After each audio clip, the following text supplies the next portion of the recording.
Hey, it's been a cornerstone of President-elect Trump's campaign, and he's not backing down off his tough stance on immigration.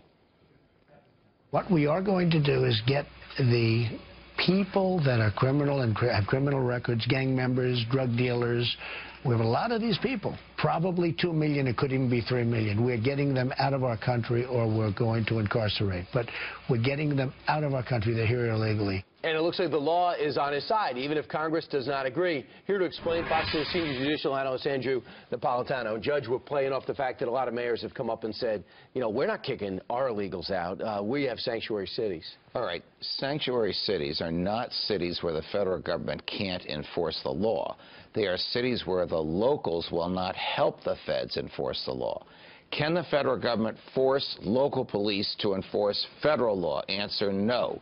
Can the police local police aggressively resist the feds? No. Can they stand silent? Yes. So a person has contact with the NYPD. The NYPD knows this person's here illegally. Under Mayor de Blasio, they will not report that person to the feds. The feds will have to find him. Under Mayor Giuliani, they would have reported that person to the feds, hung on to him or her until the feds came to take that person away. President-elect Trump actually has the law on his side because Congress has given American presidents great leeway to make a determination based on national security, national sovereignty, and the resources available about who should be deported and who should not be. Some of the states have pushed forward and said, leave our illegals alone. Philadelphia, New York, Chicago, L.A., San Francisco.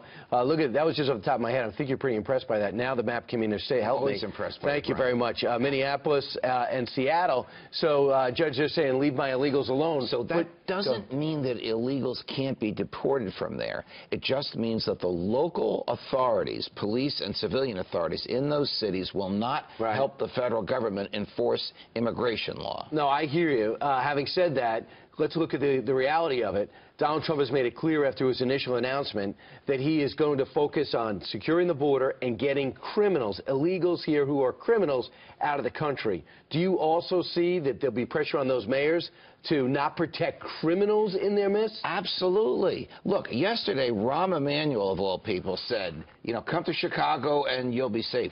No one's safe in Chicago. Correct. It's really ridiculous to say that about Chicago. But the unintended consequences of that is going to be more pressure on the social welfare of the city, probably more crime, probably more congestion, the types of things that mayors have a difficult time dealing with. Yeah, especially Rahm Emanuel in particular. And the president also said yesterday, don't touch DACA, which means kids taken here as infants, young kids, 4 or 5-year-olds, get to stay because he had an executive order. That's going to be a little bit tougher politically. Well, that executive order was invalidated by the Fifth Circuit Court of Appeals, and the Supreme Court tied on whether or not to overturn it. So the executive order is out.